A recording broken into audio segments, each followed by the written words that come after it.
22-23 साल का नौजवान इस प्रकार अपनी जान खो दे, ये बहुत दुख की बात है, ना सिर्फ इस परिवार के लिए, समाज के लिए, लेकिन पूरे देश प्रदेश के लिए। और जैसा आप जानते हैं, उनके 4 बच्चे हैं, 3 बच्चियां हैं, 1 लड़का है। और इस पिता ने अपने घर की ज़मीन बेचकर अपने बच्चों को पढ़ाने का बेड़ा उठाया और अपनी तीनों बेटियों को पढ़ाया। और उस प्रदीप को उन्होंने उम्मीदों के साथ ट्यूशन पढ़वाया, कोचिंग करवाई, और उसको उम्मीद थी कि इस बार वो अपना एग्ज़ाम पास हो जाए। और इस दुखद पेपर लीक होने के बाद उसने अपनी जान ले ली है, और ये हम सब के लिए बड़ी शर्म की बात है। परिवार वाले बताते हैं कि जब पूरा घटनाक्रम हुआ तो प्रशासन ने, पुलिस ने बहुत दुर्व्यवहार उनके साथ किया, और ऐसे नाजुक मौके पर अगर पुलिस और प्रशासन इस प्रकार का व्यवहार करते हैं तो उन पर कार्रवाई होनी चाहिए। उन्हें लिखित में उन्होंने मुझे पूरी जो घटनाक्रम का विवरण दिया है, और मैं चाहूँगा सरकार इस पर कुछ कार्रवाई करे। इस नौजवान के जाने से पूरे प्रदेश और देश में लोगों को सोचने में मजबूर कर दिया कि हम किस दिशा में बढ़ रहे हैं। एक गरीब दलित परिवार का व्यक्ति जो अपना पेट काट के, ज़मीन बेचकर, कर्जा लेकर अपने बच्चों को पढ़ाना चाहता है ताकि पढ़ लिख कर वो उस एग्ज़ाम में पास हो जाएं, ताकि उसका आगे का जीवन सुधर जाए। मजदूरी वो करते हैं, कैसे 11-12 लाख रुपए का उन्होंने कर्जा लिया, बच्चे की ट्यूशन करके उसको पढ़ने लायक बनाया, और आज वो दुनिया में नहीं है क्योंकि उसको धोखा हुआ, उसका जो विश्वास था व्यवस्था में वो टूट गया। और हमें समझना पड़ेगा, ये जो पेपर लीक का प्रकरण पूरे देश में हुआ, जिसमें सिर्फ एक नहीं 22 लाख बच्चे प्रभावित हुए हैं, ये कोई बच्चों ने जाके कहीं से पेपर खरीदा ऐसा नहीं है। ये करोड़ों का खेल है, बड़े बड़े माफिया इसमें इन्वॉल्व हैं, बड़े बड़े सरगना इसमें पकड़े हुए हैं। और मुझे आश्चर्य इस बात का है कि प्रदेश की सरकार ने जब पहली बार इसके बारे में पता पड़ा तो FIR रजिस्टर क्यों नहीं करी।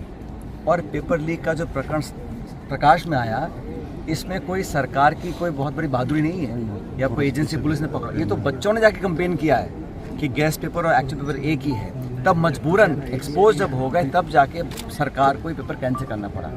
आप कल्पना कीजिए, ऐसे कितने प्रकरण होंगे जहाँ पर पेपर लीक होता होगा, पता नहीं पड़ता होगा, मीडिया में नहीं आता होगा और पेपर कैंसिल नहीं होता होगा, उसमें कितनी धांधली होती होगी। और ये बच्चों को प्रलोभन देने का, जो बड़े बड़े संस्था चलाते हैं, यही वो लोग हैं जो करोड़ों रुपए खर्च कर पेपर खरीद सकते हैं। वो खरीदने के बाद उन चंद बच्चों को देते हैं, पेपर फैल जाता है। लेकिन इस पूरी व्यवस्था के खिलाफ आज पूरे देश में जो आक्रोश है, उसके खिलाफ हम सबको साथ इकट्ठा होना पड़ेगा। और मुझे लगता है कि सरकार को जिम्मेदारी तय करनी पड़ेगी। हर साल पेपर लीक हो रहा है, CBI की जांच हो रही है। जो पिछले पेपर लीक हुआ था, उस CBI की जांच की रिपोर्ट क्या है, किसको दोषी ठहराया गया, किसकी जवाबदारी तय की गई, कुछ नहीं हुआ। आज भी मैं पेपर लीक को एक ऐसा जुल्म मानता हूँ, ऐसा एक क्राइम है जिसकी जितनी सज़ा दी जाए वो नाकाफ़ी है।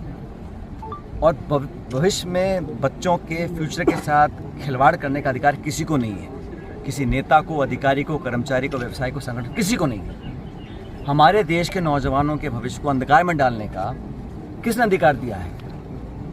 वो लोग जो इसमें इन्वॉल्व हैं, सुन लीजिए, जो लोग इसमें इन्वॉल्व हैं उस पर कार्रवाई करने के लिए आपने CBI को जांच दे दी है। लेकिन जो 3 साल से लगातार लीक हुआ है, अब तक किसको दंडित किया गया है? और जिस विभाग में हो रहा है, उस विभाग के शिक्षा मंत्री को नैतिक जिम्मेदारी लेते हुए इस्तीफा देना चाहिए। कितने और पेपर लीक करवाएंगे, कितने और नौजवानों की जान जाएगी, तब जाके अपने आप को अकाउंटेबल कहलवाएंगे। तो सरकार ने अभी तक कोई इसमें स्टेटमेंट नहीं दिया है। आपने देखा होगा, ये वो सरकार है जो हर छोटे बड़े मुद्दे पर श्रेय लेने के लिए आ जाती है। लेकिन आज जब पूरा देश शर्मसार हुआ है, 22 लाख बच्चों का भविष्य अंधकार में ढकेल दिया है, उसके लिए कौन अकाउंटेबल है, कौन जिम्मेदार है, किसने आकर कहा कि हाँ साहब मैं इसकी नैतिक जिम्मेदारी लेता हूँ। प्रदेश की सरकार या तो किसी दबाव में है या वो कार्रवाई करना नहीं चाहती। क्योंकि मत भूलिए, जब इतने सारे बच्चों ने कंप्लेन करी और जब NTA की कंप्लेन दिल्ली में हुई तो NTA ने फिर IB और प्रदेश सरकार को सचेत किया। लेकिन प्रदेश की सरकार इतने दिन किसके दबाव क्या था, व्यवस्था क्या थी कि आपने FIR दर्ज नहीं करी। जब CBI ने FIR दर्ज कर रही है तो यहाँ पर जब पकड़े गए 14-15 लोग पहली बार पकड़े गए थे, तो किसके दबाव में, किस कारण से आपने ये FIR दर्ज नहीं करी? जब पुलिस अधिकारी खुद बोल रहे हैं फिर भी सरकार ने FIR दर्ज नहीं कराई, मतलब कुछ छुपाना चाहते थे। मैं फिर कह रहा हूँ, ये जो बड़ी बड़ी संस्थाएं हैं जो सिस्टम चलाती हैं, हज़ारों बच्चों को पढ़ाने का, कोचिंग का काम करते हैं, इन्हीं लोगों ने कहीं ना कहीं सांठगांठ की होगी, ऐसा लगता है, प्रतीत होता है मुझे। क्योंकि कोई बच्चा जो गांव में पढ़ रहा है वो कहाँ से लेके आएगा 10-50 करोड़ रुपए?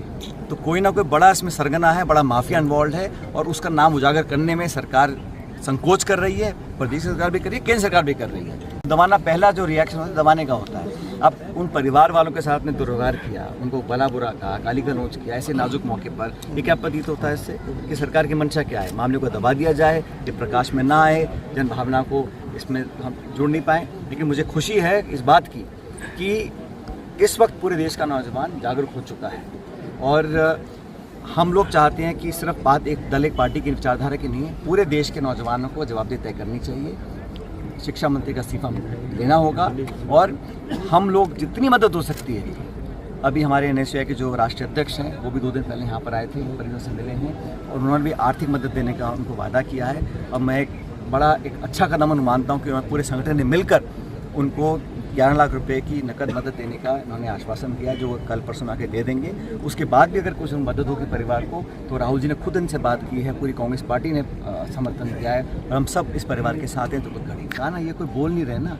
जब छोटा मोटा कोई उद्घाटन या प्रोग्राम होता है तो श्रेय लेने के लिए सारे नेता पहुँच जाते हैं, केंद्र के, प्रदेश के। इस प्रकरण में ना तो कोई बोल रहा है, और वो लोग जो मुखर होकर बहुत बोलते थे विपक्ष में, आज वो चुप बैठे हैं। आज वो नौजवानों के न्याय के लिए क्यों नहीं आगे आ रहे? और मैं हमेशा से, हम लोगों ने, चाहे दल कोई हो, सरकार किसी की हो, हमने हमेशा नौजवानों के लिए, पेपर लीक के खिलाफ, और आज फिर कह रहा हूँ 2.5 साल हो गए, ये सरकार ने वादे किए थे कि बड़े मगरमच्छ पकड़ेंगे, बड़ी मछलियाँ पकड़ेंगे।